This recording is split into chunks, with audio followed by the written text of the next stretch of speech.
नमस्कार, nishamadhulika.com में आपका स्वागत है। आज हम पंजाबी पिन्नी बनाएंगे। बहुत ही टेस्टी होती है और एनर्जी देने वाली होती हैं।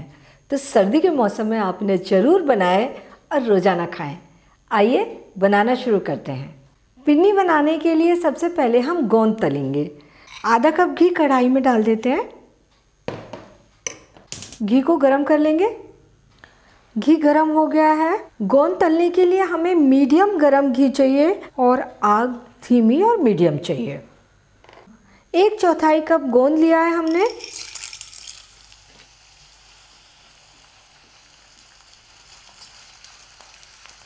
हम गोंद को तेज़ आग पर नहीं तलते, क्योंकि अगर तेज़ आग पर गोंद को डाल दें तो वो ऊपर से एकदम सिक जाता है और अंदर से कच्चा निकलता है। गोंद अच्छा फूल गया है और हल्का ब्राउन भी हो गया है। इसे निकाल लेते हैं।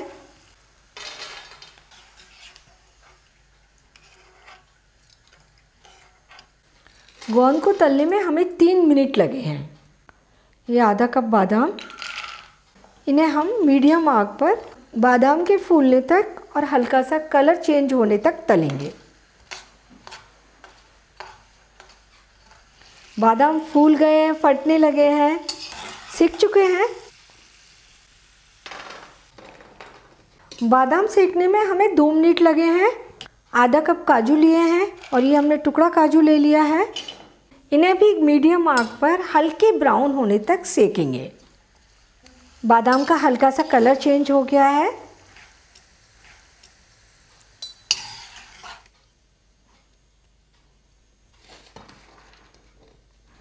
आधा कप खरबूजे के बीज हैं, हम इन्हें ड्राई रोस्ट करेंगे।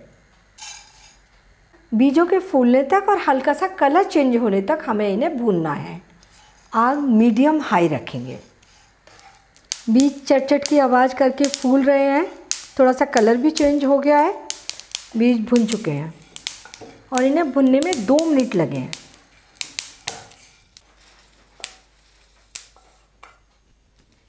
आधा कप ग्रेट किया हुआ नारियल है, इसे भी हम 1 मिनट लगातार चलाते हुए भून लेंगे।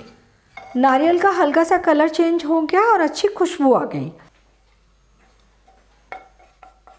कढ़ाई में हमने ड्राई फ्रूट भूने थे, ये घी है, इसे हम छान के ले लेंगे। और अब हम इसमें आधा कप घी और डालेंगे।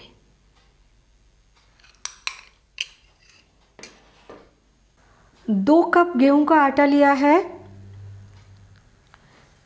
आटे को लगातार चलाते हुए मीडियम आग पर अच्छा गोल्डन ब्राउन होने तक भूनेंगे।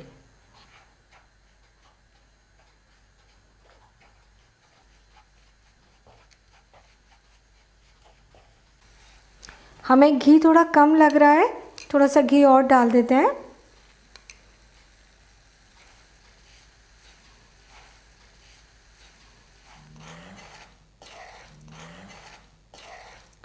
आटे का कलर डार्क हो गया है, अच्छी खुशबू आ रही है, आटा भुन चुका है। गैस बंद कर देते हैं और आटे को थोड़ी देर हम कढ़ाई में चलाते रहेंगे। कढ़ाई नीचे से गर्म है, अगर हम इसे छोड़ देंगे तो आटा हमारा नीचे से डार्क हो जाएगा। और आटे को भूनने में हमें 15 मिनट लगे हैं। भुने हुए गोंद को हम बारीक कूट लेंगे। तो इसे तो हम बेलन से भी कूट सकते हैं या इस तरीके से खलबट्टे में कूट लेंगे। हल्का दरदरा रखेंगे इसे हम। गोंद हमारा अच्छा भुना है, उसके लिए हम गोंद को तोड़कर देखें, एकदम क्रिस्प है अंदर तक।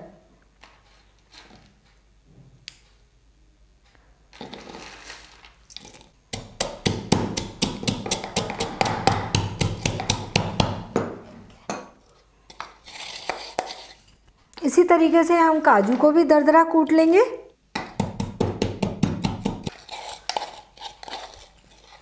और इसी में डाल देते हैं, हमें सारी चीज़ें मिलानी है। ये थोड़े से काजू हम बचा लेंगे जो पिन्नी के ऊपर लगाएंगे।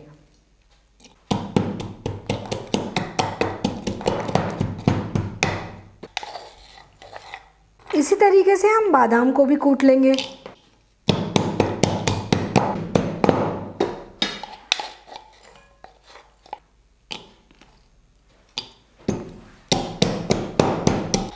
ये हमने दरदरे कूट लिए हैं। आप चाहे तो मिक्सर से भी इन्हें दरदरा पीस सकते हैं। नारियल भी इसी में डाल देते हैं और खरबूजे के बीज भी डाल देंगे। ड्राई फ्रूट आप अपने हिसाब से कोई भी कम ज़्यादा कर सकते हैं। और अब डालेंगे भुना हुआ आटा। आटा गरम है अभी। ये सारी चीज़ें हमें गरम गरम में ही मिलानी है। और अब हम ये बूरा भी डाल देंगे। हमने 2 कप बूरा लिया है। बूरा अपने हिसाब से थोड़ा कम ज़्यादा कर सकते हैं। बूरा को हम अपने घर में भी बना सकते हैं। इसे बनाने का तरीका मेरे वेबसाइट और चैनल पर दिया है और इसे बाज़ार से भी लिया जा सकता है, आसानी से मिल जाता है।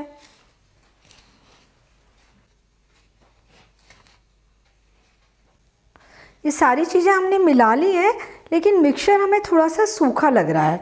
हमने ये घी बचाया था, ये हम डाल देंगे। गरम है मिक्सचर तो इजीली इसमें मिल जाएगा।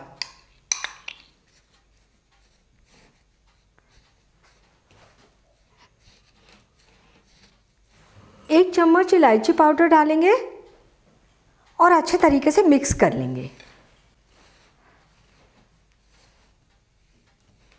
मिक्सचर तैयार हो गया तो पिन्नी बनाना शुरू करते हैं। थोड़ा सा मिक्सचर उठाएंगे और इसको हम बाइंड करते हुए गोल करेंगे। पिन्नी अपनी पसंद के अनुसार थोड़ी सी बड़ी या थोड़ी सी छोटी बना सकते हैं। और ये हम एक काजू का टुकड़ा इस तरीके से इस पर लगा देंगे और इसे बाइंड कर देंगे। सारी पिन्नी हम इसी तरीके से बनाकर तैयार करेंगे।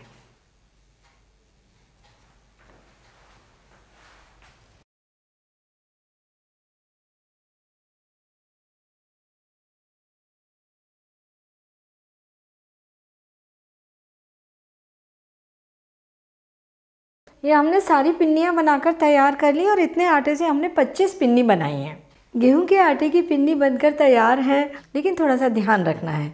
जब आप ड्राई फ्रूट को भूनें तो उन्हें बिल्कुल हल्का ही भूनें, ज़्यादा डार्क नहीं करना है। आटे को लगातार चलाते हुए भूनना है। और अगर मिश्रण बाद में आपको थोड़ा ड्राई लगे तो घी को मेल्ट करके मिला लीजिए।